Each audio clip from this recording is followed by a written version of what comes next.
जय भीम दोस्तों, जय भीम। हिस्ट्री रिसर्च सेंटर में आपका स्वागत है। और वीडियो को आगे देखिए दोस्तों। इस वीडियो बहुत इंटरेस्टिंग वीडियो है दोस्तों, और आगे इस वीडियो को कंटिन्यू पूरा देखिए और चैनल को लाइक कीजिए, सब्सक्राइब कीजिए और बेल आइकन घंटी को दबाइए दोस्तों, जिससे कि नोटिफिकेशन आपको मिलता रहे दोस्तों। है कि क्या भारतीय आदिवासी यहाँ के मूल निवासी हैं या वो अफ्रीका से यहाँ आकर बसे थे। दोस्तों, अगर आपके मन में ऐसे ही कुछ सवाल कौंध रहे हैं तो आपको बता दें कि भारत के आदिवासियों का काफी लंबा इतिहास रहा है, जो कि 3 लाख साल पुराना है। इतना ही नहीं, वो बाहर से आकर यहाँ नहीं बसे हैं, बल्कि आदिवासी भारत के ही मूल निवासी है। जी हाँ, ये बात एकदम सच है और आज हम आपके सामने इसके सबूत भी पेश करेंगे। तो चलिए शुरू करते हैं। आदिवासी कौन है? आदिवासी शब्द 2 शब्द आदि और वासी से मिलकर बना है और इसका अर्थ होता है मूल निवासी। भारत की जनसंख्या का 8.6% हिस्सा यानी 10 करोड़ आबादी आदिवासियों की ही है। आदिवासी को जनजाति भी कहा जाता है और भारत में लगभग 461 जनजाति के लोग निवास करते हैं। भारत के प्रमुख आदिवासी समुदाय की बात करें तो इनमें गोंड, मुंडा, खड़िया, भील, संथाल, लोहरा, बिरहोर, पारधी, असुर, मेड़ा, उराव आदि शामिल है। दोस्तों, आदिवासी ऐसे लोग होते हैं जो अपनी पारंपरिक संस्कृति को आज भी बचाए हुए हैं। ये अपने इतिहास से ही स्वाभिमानी और स्वतंत्रता प्रेमी रहे हैं। आदिवासी लोग ही हैं जिन्होंने देश में संस्कृति के बीज बोए। ये लोग प्रकृति को ही भगवान मानते हैं और इसकी ही पूजा करते हैं। इन सभी के बावजूद आदिवासी लोगों को अपने अस्तित्व को बचाए रखने के लिए लगातार संघर्ष करते रहना पड़ता है। भारतीय आदिवासी का इतिहास। दोस्तों, भारतीय आदिवासियों के अस्तित्व और इतिहास को लेकर समय समय पर सवाल उठते रहते हैं। अधिकांश लोगों का यही दावा है कि भारतीय आदिवासी अफ्रीका से आकर यहाँ बसे थे। ये भारतीय नहीं है। इसलिए इस प्रश्न का जवाब जानने के लिए सबसे पहले हमें करीब 4 अरब साल पीछे जाना होगा, क्योंकि पृथ्वी का गठन 4.5 बिलियन साल पहले हुआ था। लेकिन तब ये आग का गर्म गोला मात्र थी। पृथ्वी इतनी गर्म थी कि यहाँ जीवन की कल्पना नहीं की जा सकती थी। फिर धीरे धीरे कई साल गुजरे और धरती नॉर्मल स्थिति में आई। तब जाकर 3.5 अरब साल पहले धरती पर जीवन की शुरुआत हुई। पहला सबूत, आपको बता दें कि धरती का सबसे पुराना उपमहाद्वीप कोई और नहीं बल्कि भारतीय उपमहाद्वीप है। शायद आपको सुनकर हैरानी हो, लेकिन धरती पर जीवन होने का सबसे पुराना सबूत भी भारत में ही मिलता है। वैज्ञानिकों ने मध्य भारत में एक लाल शैवाल की खोज की है, जो 1.6 अरब साल पुराना जीवाश्म है। इसे मध्य प्रदेश के चित्रकूट में एक चट्टान की तलहटी में खोजा गया है। माना जा रहा है कि ये धरती पर मौजूद पौधों के रूप में जीवन का सबसे पुराना सबूत है। इसके मिलने से ये समझा जा रहा है कि आधुनिक बहुकोशिकीय जीवन पूर्व की सोच से बहुत पहले ही पनप चुका था। वैज्ञानिकों का कहना है कि बहुत छोटे इन बहुकोशिकीय जीवाश्मों में एक तो धागे जैसा दिखता है, जबकि दूसरा गोल बल्ब जैसा। खोजकर्ताओं का मानना है कि ये जीवाश्म जिस समय के हैं, उस वक्त पृथ्वी की सतह लगभग बंजर थी। तब जीवन तो था, लेकिन काफी सूक्ष्म रूप में मौजूद था। उस वक्त आज के मुकाबले वातावरण में केवल 1 से 10% ही ऑक्सीजन मौजूद थी।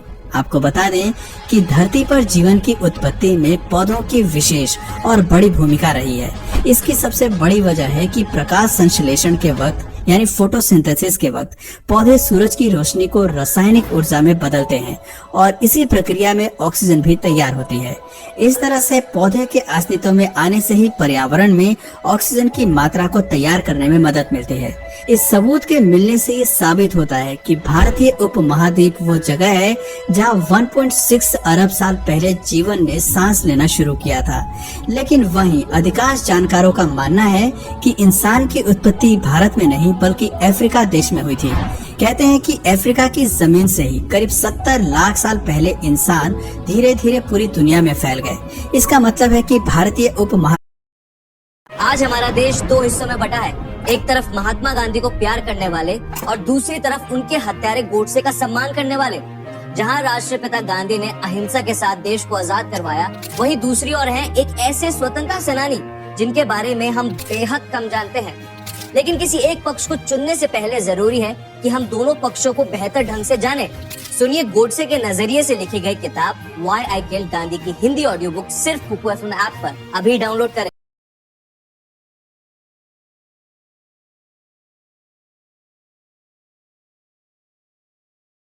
पहले इंसान धीरे धीरे पूरी दुनिया में फैल गए। इसका मतलब है कि भारतीय उपमहाद्वीप के आदिवासी लोग भारत के नहीं हैं, बल्कि वो अफ्रीका से आए हैं। ये अफ्रीका से यहाँ आकर बसे हैं, लेकिन ऐसा बिल्कुल नहीं है।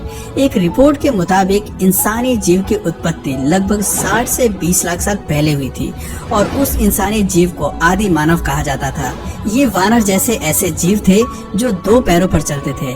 दोस्तों, प्राचीन मानव के अवशेष अफ्रीका और एशिया उपमहाद्वीप के कई स्थानों से प्राप्त हुए हैं। अफ्रीका से प्राप्त अवशेषों को ऑस्ट्रेलोपिथेकस कहते हैं और चीन में मिले अवशेषों को सिनेंथ्रोपस के नाम से जानते हैं। वहीं जावा से प्राप्त अवशेषों को पिथेकैंथ्रोपस कहते हैं। इसके अलावा विभाजित भारत के शिवालिक पहाड़ियों से प्राप्त अवशेषों को सिवापिथिकस कहा जाता है। सिवापिथिकस की बात करें तो ये 55 से 15 लाख साल पहले भारतीय उपमहाद्वीप पर निवास करते थे, लेकिन असल मायने में वास्तविक इंसान होमो हैबिलिस माने जाते हैं, जो पूरी तरह से इंसान अर्थात मनुष्य थे। यानी उनका दिमाग काफी तेज था। इनके खोपड़ी और मस्तिष्क के आकार से पता चलता है कि ये बोलने में भी सक्षम थे। होमो हैबिलिस को हैंडीमैन के रूप में जाना जाता है, क्योंकि वो उपकरण बनाने और उन्हें इस्तेमाल करने वाले पहले इंसान थे। ये करीब 5 फीट लंबे और सीधे थे। होमो हैबिलिस के समय काल की बात करें तो ये 25 लाख साल से 20 लाख साल पहले रहा करते थे। इनके अवशेष अफ्रीका के अलावा एशिया उपमहाद्वीप के अलग अलग स्थानों में प्राप्त हुए हैं। इनके बाद बारी आती है होमो इरेक्टस की। इनका शरीर बिल्कुल सीधा और चेहरा छोटा लेकिन लंबा था। इनका एक बड़ा मस्तिष्क था। होमो इरेक्टस अच्छे औजार बनाना और उनका सही उपयोग करना बखूबी जानते थे। इन्होंने ही सबसे पहले आग का आविष्कार किया और उस पर काबू पाना सीखा। आपको बता दें कि आग की खोज मानव इतिहास के सबसे बड़ी खोजों में से एक मानी जाती है। होमो इरेक्टस मांसाहारी थे। ये गुफाओं में परिवार बनाकर रहते थे। होमो इरेक्टस अफ्रीका, एशिया और यूरोप महाद्वीप में निवास करते थे। इनका समय काल 19 लाख से 5 लाख साल पहले था। इसके बाद तीसरी मानव प्रजाति का जन्म हुआ, होमो सेपियंस। इसके 2 प्रकार हैं। पहला होमो सेपियंस निएंडरथाल्स। इस तरह के मानव आकार में विशाल थे। इनके मस्तिष्क का आकार आधुनिक मनुष्य से बड़ा था।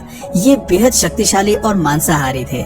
इनके समय से प्राप्त औजारों से पता चलता है कि ये काफी खतरनाक शिकारी थे। इस प्रजाति के जीव परिवार बनाकर गुफाओं में रहना पसंद करते थे। दूसरा होमो सेपियंस सेपियंस। आधुनिक मनुष्य इसी प्रजाति के मानव को कहा जाता है। ये होमो सेपियंस निएंडरथाल्स की तुलना में आकार में छोटे थे। अपने पूर्वजों की तुलना में इनका मस्तिष्क भी छोटा था। समय के साथ साथ इनके जबड़े, खोपड़ी और ठुड्डी की गोलाई में कमी आई। इनका समय 8 लाख से 3 लाख साल पहले तक का माना जाता है। इनके अवशेष फ्रांस, जर्मनी, बेल्जियम, इटली, मध्य एशिया, भारत, चीन और जापान सहित 100 से अधिक स्थानों से प्राप्त हुए हैं। आधुनिक मानव के सबसे नजदीकी पूर्वज होमो सेपियंस सेपियंस ही माने जाते हैं। इनका समय काल 1 लाख से 15,000 साल पहले का है। दोस्तों, जैसा कि सबसे अधिक मानव जीवाश्म अफ्रीका में प्राप्त हुए हैं, इसलिए ये मान लिया गया है कि इंसानों की उत्पत्ति भी वहीं से हुई है। लेकिन पिछले कुछ सालों में भारत सहित एशिया के कई भागों में मानव अवशेषों के मिलने से ये धारणा पूरी तरह से बदल चुकी है। दूसरा सबूत, अगर हम भारत उपमहाद्वीप में मिले सबूतों को देखते हैं तो पता चलता है कि झारखंड और राजस्थान के जीवाश्म लगभग 14 करोड़ से 6 करोड़ साल पुराने हैं।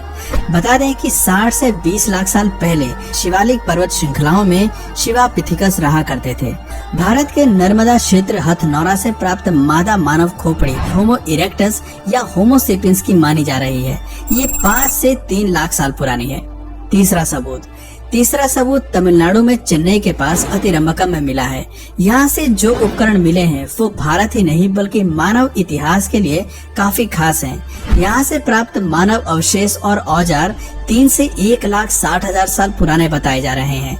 यहाँ से मिली खोपड़ी एक 5 साल के बच्चे लेटराइट बेबी की है।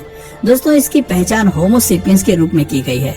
नर्मदा, दामोदर, राजमहल और गोदावरी राजकृष्णा में 3 लाख साल से लेकर 50,000 साल पहले तक के मानव जीवाश्म जानवरों की हड्डियां, पत्थरों के बने औजार, गुफा और शैल चित्र मिलते हैं। वहीं भीमबेटका की गुफाएं और शैल चित्र 50,000 साल से भी ज्यादा पुराने हैं। चौथा सबूत, भीमबेटका में शोधकर्ताओं ने दुनिया के सबसे पुराने जानवर का जीवाश्म खोज निकाला है। ये करीब 57 करोड़ साल पुराना है। इसका नाम डिकन्सोनिया है और देश में पहली बार इस जानवर का जीवाश्म प्राप्त हुआ है। जानकारी के मुताबिक डिकन्सोनिया के जीवाश्म 4 फीट तक बढ़ सकते हैं और भीमबेटका में मिला जीवाश्म 17 इंच लंबा है। दोस्तों, इस तरह भारत में दुनिया के सबसे पुराने जानवर के जीवाश्म मिलने से पूरी दुनिया में खलबली मच गई है। आपको बता दें कि भारत, चीन और जावा से प्राप्त मानव जीवाश्म सिनेंथ्रोपस, पिथेकैंथ्रोपस और शिवोपैथिकस से ये प्रमाणित होता है कि भारतीय उपमहाद्वीप के आदिवासी अफ्रीका से नहीं आए थे। उनका जन्म यहीं हुआ था और विकास भी यहीं हुआ था। बाद में ये अफ्रीका सहित अन्य देशों में चले गए। इसी के साथ ही आर्कियोलॉजिस्ट और इतिहासकारों के एक बड़े समूह का ये मानना है कि भारतीय उपमहाद्वीपों में मानवों के पूर्वजों का जन्म और विकास हुआ और यहीं से ये पूरी दुनिया में फैल गए। इस अवधारणा के 3 और मुख्य आधार हैं, जिनमें से पहला है जलवायु परिवर्तन, दूसरा जीन वंश परंपरा और तीसरा है भाषा। सबसे ज्यादा संभावना ये है कि मात्रक जीन पूरी तरह से भारतीय हैं और जेनेटिक वंश परंपरा का haplogroup L1, L1, L2, L3, MN सभी का जन्म भारत में ही हुआ था। जेनेटिक इतिहास पर नजर डालें तो पता चलता है कि मात्रक DNA L0 और L1 वंश का प्रवास अफ्रीका में 1,30,000 साल पहले हुआ था, जहां इन्होंने विलुप्त हो चुके पूर्वजों के साथ मिलकर एक ऐसी नई प्रजाति के रूप में जन्म दिया जो बाद में एक नई नस्ल के रूप में विकसित हुई। इस तरह नर्मदा वुमेन, लिटरेट बेबी और रोडेशियन मैन अफ्रीका थ्योरी को एक बड़ी चुनौती देते नजर आते हैं।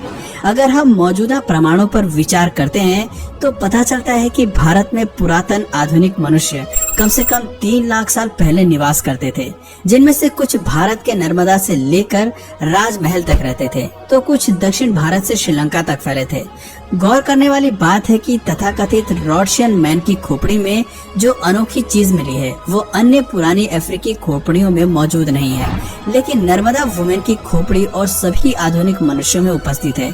इसलिए ये पूरी संभावना है कि इंसानी प्रजाति भारत से लगभग 1,60,000 साल पहले अफ्रीका के जाम्बिया चली गई थी।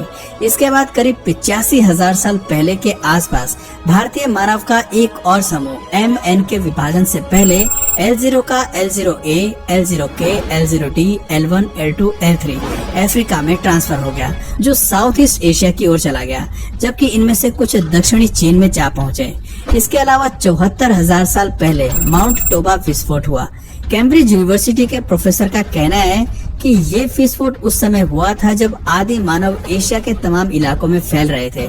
इससे भारत के पर्यावरण में काफी बड़ा बदलाव हुआ। भयंकर ठंड पड़ने से L0, L1, L2, L3 की भारत में मौत हो गई, जबकि अफ्रीका में वो जिंदा बचे थे। माना जाता है कि उस वक्त भारत में केवल 1,000 लोग ही जिंदा बचे थे। बाद में जब भारतीय उपमहाद्वीप का वातावरण रहने लायक हुआ तो भारतीय आदिवासी न्यू गिनी और ऑस्ट्रेलिया में चले गए। वहीं कुछ लोग साउथ ईस्ट एशिया से पूर्व और नॉर्थ ईस्ट एशिया में फिर से वापस लौट आए।